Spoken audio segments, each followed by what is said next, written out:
encryption key. The explanation needed here with RT's Anastasia Churkina.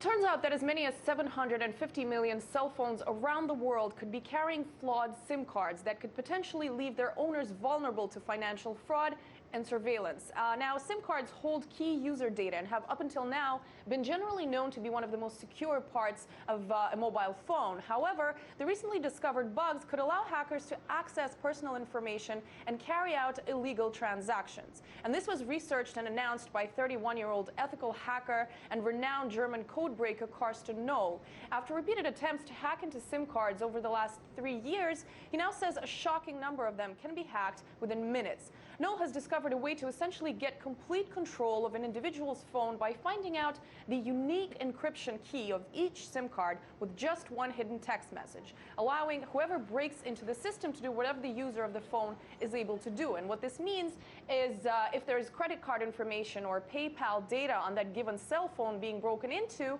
that information becomes accessible and could easily be used, often without the cell phone user realizing that this is being done before it's potentially too late. RT's video agency Rupley spoke exclusively with Carsten Knoll, who described in more detail the threats that this could all lead to. The main short-term threat when criminals finally acquire this attack method is fraud.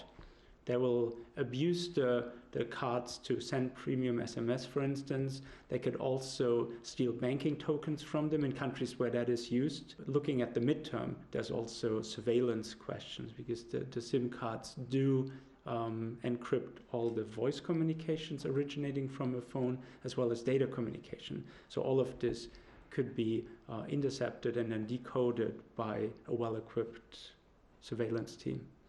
Now, Knoll is known for his activity in exploiting vulnerabilities of secure systems and then providing companies with his findings so they can fix these issues before criminal hackers lay their hands on these technical flaws. And he estimates that roughly a quarter of the total 3 billion SIM cards using the data encryption standard throughout the world could be impacted by this research that he's now conducted. It's important to note that there has been no pattern identifying exactly which SIM cards manufacturers are more vulnerable than others, but the security expert says it will take hackers about 6 months to figure out how to do what he has done, and him releasing this information now gives manufacturers enough time to catch up in fixing this problem. The UN International Telecommunications Union has dubbed these latest revelations, quote, highly significant, and is now in the process of notifying agencies in almost 200 countries. And another concern is US security services don't even need access to your phone card to watch you. They don't even need you to turn it on. There's more about the NSA's very sophisticated spying methods right now for this hour at RT.com. Also, why are the operations